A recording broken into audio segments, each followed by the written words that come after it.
வணக்கம் நண்பர்களே, விஜயபிரயாக் பேசுகிறேன். பிஸ்னஸ்க்குன்னு ஒரு சக்ஸஸ் ஃபார்முலா இருக்கா? கண்டிப்பாக இருக்குது அப்படின்னு சொல்லுவேன். நான் யூஸ் பண்ணுற 7 சக்ஸஸ்ஃபுல் ஃபார்முலாஸை உங்களுக்கு நான் ஷேர் பண்ண நினைக்கிறேன். முதல் விஷயம், நம்மளுடைய இலக்குகளை நம்ம காட்சிப்படுத்தி பார்க்கணும். Visualise your goals. இது ரொம்ப முக்கியம். பிஸ்னஸை ஓவரால் பார்த்தீங்கன்னா ஒரு 7 ஃபார்முலா தான் இருக்குது. இந்த 7 ஃபார்முலாவையும் சரியாக பண்ணிங்கன்னா உங்களோட பிஸ்னஸும் மிகப்பெரிய அளவில் சக்ஸஸ் ஆகும். ரைட், ஃபஸ்ட்டு நமக்கான ஒரு பர்டிகுலர் ஸ்பெசிஃபிக்கான இலக்கு இருக்கா, கோல் இருக்கா, அதை முதல்ல எழுதிக்கணும். டாப் 1, டாப் 2, டாப் 3, 10 கோல்ஸாக அதை எழுதணும் ஒரு நாளைக்கு. ரைட், இதை எழுதிட்டோம். என்ன பண்ணணும்? இதை விஷுவலைஸ் பண்ணணும். வாரன் பஃபெட் சொல்லுவார், உங்களுக்கான விஷயங்களை ஒரு 100 எழுதிடுங்க அப்படின்னு சொல்லுவார். உங்களுக்கு இதெல்லாம் பண்ணணும், இதெல்லாம் அச்சீவ் பண்ணணும், வரிசையாக 100 எழுதுங்க. அதில் டாப் 10 சூஸ் பண்ணுங்க, மீத 90 கம்ப்ளீட்டாக மறந்துடுங்க அப்படின்னு சொல்லுவார். அது மாதிரி நீங்கள் டாப் 10 கோல்ஸை எழுதுங்க. ஸ்பெசிஃபிக்காக இருக்கணும். எனக்கு நிறைய பணம் வேணும் அப்படிலாம் கிடையாது. நிறைய பணம்னு ஒரு பணமே கிடையாது. எனக்கு மாதம் 10,000 வேணும், மாதம் 1 லட்சம் வேணும், மாதம் 1 கோடி வேணும், எது வேணாம். அதை விஷுவலைஸ் பண்ணணும். எப்படி? நடந்துட்ட மாதிரி. நீங்கள் கார் வேணும்னு நினச்சிங்கன்னா கார் வாங்கிட்டோன்னு நினைங்க. காரை வாங்குறதுக்காக ஒரு டெஸ்ட் ட்ரைவ் போங்க. அதை யோசிங்க. அதை ஒரு விஷன் போர்டாக ஒட்டி வைங்க. திரும்ப திரும்ப பாருங்கள். ரைட், இப்போ உங்களோட இலக்கு எதுவோ அதை ஒரு பிக்சராவோ அல்லது ஒரு வீடியோவோ எடுத்து வச்சிட்டோம் அப்படின்னா, நம்மளோட டெஸ்ட் டிரைவையோ அல்லது ஒரு செல்ஃபியோ ஒரு காரை போய் வாங்கணும்னு நினைக்கிறோம்னா, எந்த காரை வாங்கணும்னு நினைக்கிறீங்களோ மல்டிபிள் ஷோரூம்ஸ்க்கு போங்க. வீக்லி ஒன் டே போங்க, தப்பே கிடையாது. ஷோரூமில் இருக்கவன் என்ன நினைப்பான்னு நினைக்காதீங்க. நான் சொல்லட்டுமா, எந்த ஒரு ஷோரூமுமே ப்ராஃபிட்டபுளாக போயிட்டு இருக்காது. ரெண்டாவது, ஷோரூமில் வேலை செய்கிறவன் ஒரு வேலைக்காரன். இது எப்படி நான் தமிழில் சொல்கிறேன், எம்ப்ளாயி. சரியா? நீங்கள் ஒரு ஓனர், கார் ஓனர். ரைட், கெத்தாக போங்க. நீங்கள் எப்போனா வாங்கலாம், ஆனால் இன்றைக்கி போய் பாருங்கள். அடுத்தது, அதை ஸ்க்ரீனில் கொண்டு வரணும் அப்படின்னு சொல்லுவாங்க. என்னோட குரு சொல்லுவாங்க, ஸ்க்ரீன் ஆஃப் யுவர் மைண்ட் அப்படின்னு சொல்லுவாங்க. ஒரு படத்தை திரும்ப திரும்ப பார்க்கும்போது அந்த காட்சி மனசில் பதியுது. ஒரு கண்டென்ட்டை திரும்ப திரும்ப நீங்கள் படிக்கும்போது அது மைண்டுக்குள்ளே போகுது. இல்லை, புக்ஸ் படிக்கும்போது ஒரே புக்கை ஒரே கண்டென்ட்டை திரும்ப திரும்ப படிக்கும்போது மைண்டுக்குள்ளே போகுது. திரும்ப திரும்ப சக்ஸஸ் ஃபார்முலா இதுதான். சரியா? நீங்கள் ஒரு கோலை நினச்சிங்க, அதை விஷுவலைஸ் பண்ணுறீங்க, அதை ஒரு பிக்சராக மாற்றி திரும்ப திரும்ப திரும்ப நினைங்க. நடக்கிற வரைக்கும் நினைங்க. அது நடந்துருச்சா, அடுத்த கோலுக்கு போங்க. அடுத்த விஷயம், நம்பர் 2 விஷயம் ஒன்று சொல்கிறேன் பாருங்க. நான் ஏற்கனவே சொன்னேன் ஒரு வீடியோவில், என்ன தெரியுமா, உங்களுடைய ப்ராடக்ட்டும் சர்வீஸும் மக்களுடைய ப்ராப்ளத்தை சால்வ் பண்ணால் அதுதான்டா பிஸ்னஸ் அப்படின்னு சொன்னேன். ரைட், ஒரு ப்ராப்ளத்தை உங்களோட ப்ராடக்ட் சர்வீஸை சால்வ் பண்ணிச்சுன்னா அதுதான் பிஸ்னஸ். ரைட், பட் அந்த இடத்துல நீங்கள் 2 ஃபார்முலாவை ஆட் பண்ணி கொடுக்கணும், 2 இன்க்ரீடியண்ட்டை ஆட் பண்ணி கொடுக்கணும். என்ன தெரியுமா? ஒன்று ஹை குவாலிட்டி, அந்த தரம் வேற லெவலில் இருக்கணும். ரெண்டாவது வேல்யூ. இந்த குவாலிட்டி ப்ளஸ் வேல்யூவை சேர்த்து நீங்கள் கொடுத்தீங்க அப்படின்னா உங்களுடைய ப்ராடக்ட் அண்ட் சர்வீசஸ் கண்டிப்பாக நிறைய பேரோட லைஃப்பை மாற்றும். அடுத்தது, சக்ஸஸ்ஃபுல் பிஸ்னஸ்லாம் என்ன பண்ணுறாங்கன்னு பார்த்தீங்கன்னா, இப்போ நான் உங்கள்கிட்ட ஒரு கேள்வி கேட்குறேன். சக்ஸஸ்ஃபுல் பிராண்ட்னா எது? ஏன்? உங்களுக்கான ஒரு டாப் 10 பிராண்ட்ஸை யோசிங்க. எப்பயும் சொல்கிற மாதிரி தான், என்னோட வீடியோக்கள் எல்லாமே ஹெட்செட் போட்டு கேளுங்க, நோட்ஸ் எடுங்க. இப்போ ஒரு டைரியோ நோட்டோ எடுத்து நீங்கள் எழுதிட்டு இருந்தீங்கன்னா, டாப் பிராண்ட் என்ன, இந்தியாவோட டாப் பிராண்ட் என்ன, தமிழ்நாட்டுடைய டாப் பிராண்ட் என்ன, வேர்ல்டுடைய டாப் பிராண்ட் என்ன, இதை உங்களால் எழுத முடியுமா? மூணா எழுதுங்க. உங்களுக்கு மைண்டில் பிராண்டுனா என்ன தோணுது? இப்படி தோணலை அப்படின்னா நம்மளுடைய பிஸ்னஸ் எப்படி பிராண்டாக மாறும்? அவங்க எல்லாமே என்ன மாதிரி குவாலிட்டி அண்ட் சர்வீசஸ், இந்த வேல்யூவை கொடுத்துருக்காங்கன்னு பாருங்க. இதை யோசிங்க. அந்த டாப் பிராண்ட்ஸ் எடுத்துட்டீங்க. சே ஃபார் எக்ஸாம்பிள் ஒரு கொக்கோ கோலான்னு வச்சுப்போம். கொக்கோ கோலாவில் என்ன இருக்குன்னு பாருங்க. அவங்க எப்படி பிராண்ட் பண்ணுறாங்கன்னு பாருங்க. அவங்க என்ன மாதிரி குவாலிட்டி கொடுக்குறாங்கன்னு பாருங்க. என்ன வேல்யூஸை கொடுக்குறாங்கன்னு பாருங்க. இது ஒரு எக்ஸாம்பிள் தான். நம்பர் 3, எப்பயுமே பிஸ்னஸை ஸ்டார்ட் பண்ணும்போது சின்னதாக தான் ஆரம்பிக்கணும். ஆர்வ கோளாறால் ஆரம்பித்த பல பிஸ்னஸ்கள் கொரோனாவுக்கு பிறகு 70% பிஸ்னஸ்கள் நஷ்டப்பட்டு மூடிட்டாங்க.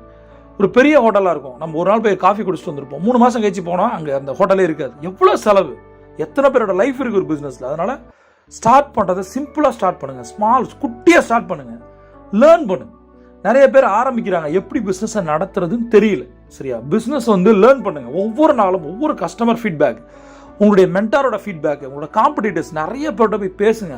எல்லாருமே சொல்லித்தர மாட்டேன்னு சொல்ல மாட்டாங்க. நம்ம கற்றுக்கிறோமான்றதான் கேள்வி. சொல்லித்தர குருக்கள் இருக்காங்க, அதை கற்றுக்கிறதுக்கு சிஷியர்கள் தயாரான்னு தான் தெரியல. அடுத்தது, இது ரொம்ப ரொம்ப சக்ஸஸ்ஃபுல் ஃபார்முலா. காத்துருங்க, பேஷனட்டாக இருங்க. அவ்வளோதான், எனக்கு நடக்கும். பேஷனட்டாக இருங்க. எதை நினச்சி நீங்கள் பிஸ்னஸ் ஆரம்பிச்சிங்களோ அதுக்கு டைம் இருக்கு. ஒரே நாளில் மேஜிக் நடந்துடாது. அந்த மேஜிக் பிரெயினில் நடக்கணும், உங்கள் மைண்டில் நடக்கணும். சரியா? இப்போ நிறைய பேர் பார்த்தீங்கன்னா ஒரு பிஸ்னஸ் ஆரம்பிக்கிறாங்கன்னா பணத்தை நிறைய இன்வெஸ்ட் பண்ணுவாங்க.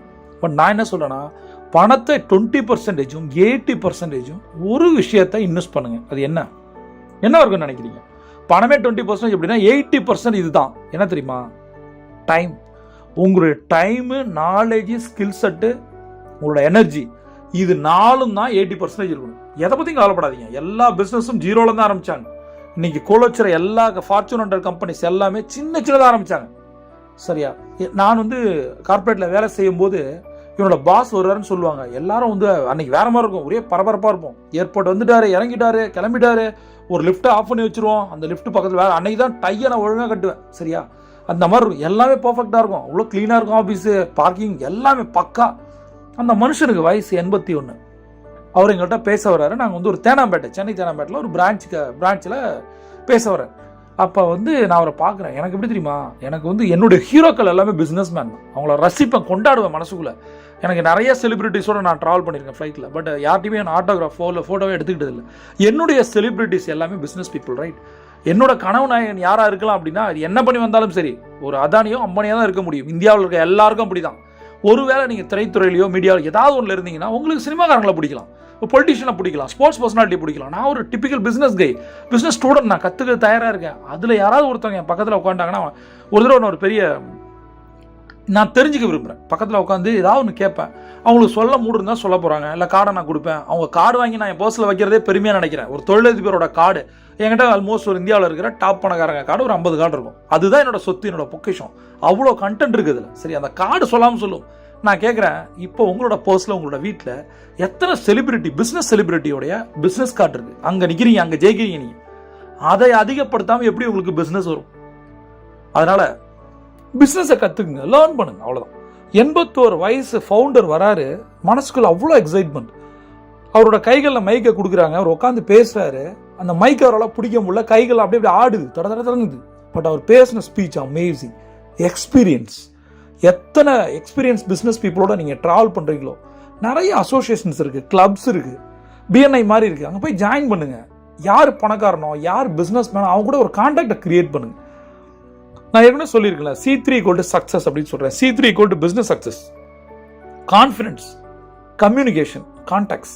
இந்த கான்டாக்ட்ஸ் தான் உங்களை அடுத்த லெவலுக்கு கொண்டு போகும். எவ்வளோ கஷ்டப்பட்டு ஒரு ஆன்லைன் ட்ரைனிங்கோ அல்லது லைவ் ட்ரைனிங்கை போய் அட்டன் பண்ணி கிடைக்காத ஒரு விஷயத்த ஜஸ்ட் லைக் தட் ஒரு ஃப்ளைட்டில் பக்கத்தில் வந்த ஒரு பிஸ்னஸ் மேன் சொல்லி கொடுத்துட்டு போயிருக்கார். மறக்கவே முடியாது. ஒரு மலையாளி ஒரு பிஸ்னஸ் மேனை நான் சந்தித்தேன். துபாயிலேருந்து வரும்போது அவர் சொன்ன ஒரு விஷயம் பயங்கரமாக யோசிக்க வச்சுது. அதுதான் எக்ஸ்பீரியன்ஸ். ஆனால் எல்லாரும் இதை சொல்லுவாங்களான்னு தெரியல. பட் அந்த மாதிரி மனிதர்கள் இருக்கிறாங்க. எல்லாரையுமே நம்ம வந்து அப்படி முடிவு பண்ணிட முடியாது. அதனால தான் சொல்கிறேன், உங்களுடைய நேரத்தை நீங்கள் உங்கள் மேலே இன்வெஸ்ட் பண்ணுங்கள், உங்களோட பிஸ்னஸ் மேலே இன்வெஸ்ட் பண்ணுங்கள். மற்ற எதை பற்றியும் யோசிக்காதீங்க. நீங்கள் ஒரு இந்தியாவே கோலோச்சுக்கிற ஒரு பிஸ்னஸ் மேனாக மாற முடியும். ஸ்க்ராட்சிலேருந்து ஒரு மிகப்பெரிய ஒரு பிஸ்னஸ் எம்பையரை கிரியேட் பண்ண முடியும். அதற்கு நிறைய டைம் எடுக்கும்.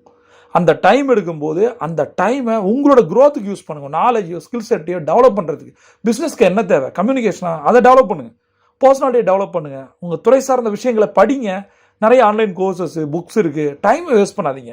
24 மணி நேரமும் நீங்கள் ஒரு பிஸ்னஸ் மேன். சரியா? அதை அந்த நினப்பை மட்டும் விட்டுறாதீங்க. எல்லா ரோலும் எடுத்துக்காதீங்க. ஹஸ்பண்ட் ரோலு, அப்பா ரோலு, பையன் ரோலு, அண்ணா ரோலு, இதெல்லாம் ரோலே கிடையாது. இதெல்லாமே டெம்பரவரி. நீங்கள் ஒரு பிஸ்னஸ் மேன். அந்த ரோல் சரியாக பண்ணால் மட்டும்தான் இந்த ரோலெல்லாம் உங்கள் கூட இருக்கும். அதை புரிஞ்சு நீங்கள் பண்ணிங்கன்னா எல்லா பிஸ்னஸும் சக்ஸஸ் தான். இதில் வந்து 3 or 4 ஃபார்முலாஸ் நான் சொல்லி கொடுத்துருக்கேன். அடுத்தடுத்த வீடியோக்களில் அடுத்தடுத்த ஃபார்முலா பார்க்கலாம். ஏதாவது டவுட் இருந்தால் கமெண்ட்டில் கேளுங்க. பிரபஞ்சம் கொட்டித்தர காத்திருக்கு. நீங்கள் ஒரு champion. See you on top.